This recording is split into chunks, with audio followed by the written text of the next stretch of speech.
You go bow for the result, though. Nothing to discuss, oh. Cause I did by default and without any doubt, though. I'm a me happy adult, though. I no go feed the girl. Welcome, the randoms. Y'all already know I post every Tuesday, Thursday when I'm late, which is today, Friday, and Saturday. But also, before we get into these stories, I just found out from a good friend, Mark. A lot of creators have this thing called Buy Me a Coffee. I just made an account on there. I'll be able to actually post pictures on there. I can talk to you guys on there. I can make posts and stuff like that, and you guys will be able to see them, which will be a good way for us to bond more. You know, we can have that more personal feel to it rather than just talking on YouTube, you know? Damn, I didn't think I was gonna clap that damn loud. What the f? Also, you guys, if you guys would like to donate and stuff like that, that would definitely help, and I would very, very much so appreciate it. If you don't want to, we can still talk on there. So yeah, no pressure, you guys. But all right, you guys, let's go ahead. Let's get into these stories. Story number 1. Am I wrong for telling my boyfriend's kids to eat what's for dinner or don't eat at all? I, 27 female, have been with my boyfriend 30 for a little over a year now. We recently moved in together. I have an 8-year-old from an ex, and my boyfriend has 2 kids, ages 6 and 9. Since we moved in together, I now have his children every weekend, and he works Fridays, so I am alone with them till he is off of work. Friday night, I made meatloaf with roasted broccoli and mashed potatoes. My son eats very well. He knows to eat the best he can, and if he doesn't finish his food, that's okay, but he just won't have a snack. I hold my boyfriend's children to these same rules, which we haven't had any issues with until Friday night. Neither of the kids liked the food. The 9-year-old ate it, the 6-year-old refused, in which I said, I'm not making you another meal. So he went to bed without dinner. When my boyfriend got home, his 6-year-old was complaining he was hungry, and my boyfriend got upset with me that I refused to make him something else. He got upset and ended up making him something else to eat, then told me that it was horrible of me to deny a child dinner and blamed it on his young age, explaining I had to be more lenient. I explained that I had raised a young child before and I was once a young child and followed those same rules, which just resulted in a huge argument and him calling me. Today we got a call from my boyfriend's ex, and now the children don't want to come until Saturday or Friday, the night when my boyfriend is off from work. This caused another big argument between my boyfriend and I. And am I wrong? You are absolutely wrong. For one, that is a child. Like, you don't have no noodles, no ravioli. I mean, just other options. Like, I get not wanting to make a whole new meal, but my thing is there's nothing that you could maybe warm up or, you know, like something frozen, a pizza. I mean, come on now. This is the reason that I feel like this, though. Some kids are very picky eaters. Like, sometimes there's stuff that they just can't eat. You know what I mean? Like, there's certain textures. I know, at least with me, like, I was that type of child. Like, there were certain things that I wouldn't eat. I'm not finna get myself worked up, but I don't play about children, okay? But just know, yes, to answer your question, you're wrong. Story number 2.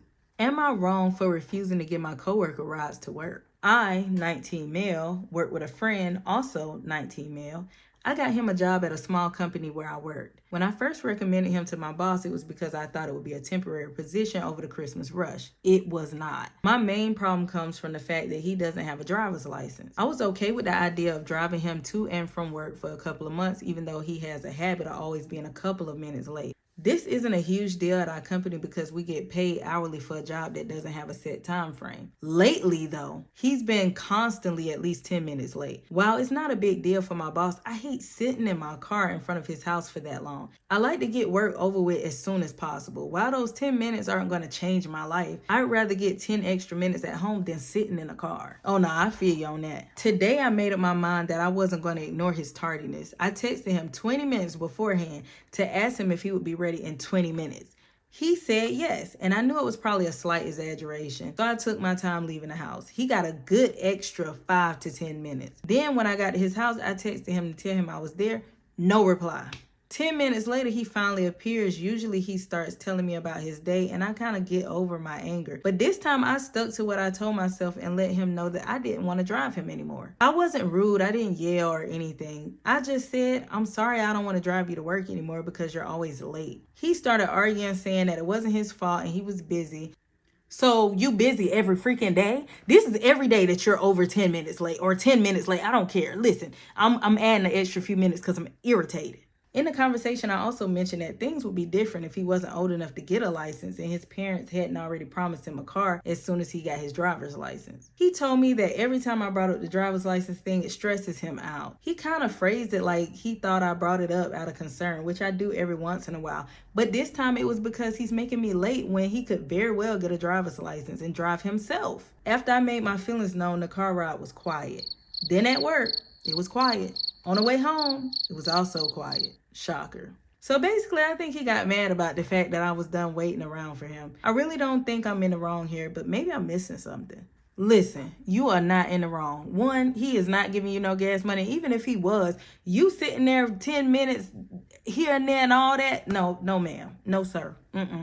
Because at the end of the day, you could be doing something else. You could be sitting at your own house or getting to work extra early so that way you can get off earlier. Like, that by itself stressed me out. So no, I don't think you're in the wrong. And I would tell him, hey, the world does not revolve around you, which I feel like you must think it does. Because for you to say, oh, I'm busy. First off, you are not the president. Why is it that every day that you late?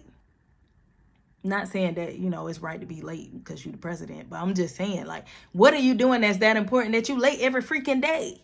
Yeah, go ahead and tell him, hey, I'm not driving you no more. Your parents, they going to have to figure something out. You're going to have to take Lyft, Uber, whatever.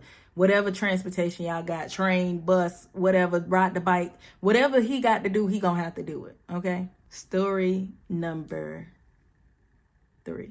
Am I wrong for telling my husband's ex to keep her jealousy to herself? This is 100% a throwaway, so if I don't reply, assume I lost access. I, 30 female, am newly married to my husband, Rick, 30 male. So I'll try to explain the backstory relationships, but I suck at typing, so sorry ahead of time. Rick was raised with Maddie, 30 female. My mother-in-law, 50 female, and Maddie's mom were best friends since they were babies. They dated back in high school, but it didn't work out. They did, however, remain close friends. I probably should note that Maddie ended up marrying my older brother-in-law 5 years ago.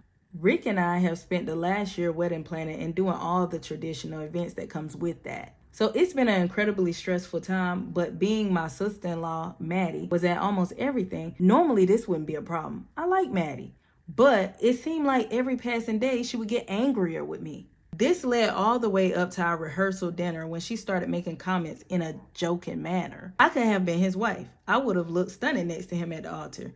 This continued most of the way through our meal. I admit I was irritated and not enjoying myself because of it. When she jokingly asked Rick why they broke up again, I decided to speak up and told her to keep her jealousy to herself. She acted like she didn't know what I was talking about. I told her I've had to listen to her little remarks at the rehearsal for my wedding, and I was tired of it. She shut up, but my brother-in-law and mother-in-law kept looking at me funny for the rest of the event. When Rick and I got back from our honeymoon 2 days ago, my mother-in-law had a talk with me about how that was incredibly rude and that I owe Maddie an apology. You think she gonna get it? She ain't getting nothing. I ain't rude. First off, she making jokes about my man, which is the issue. She lucky I don't.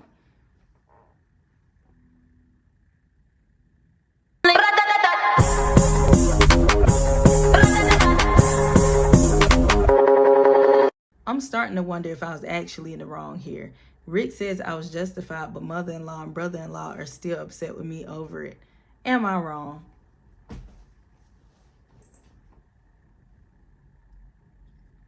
No. And guess what?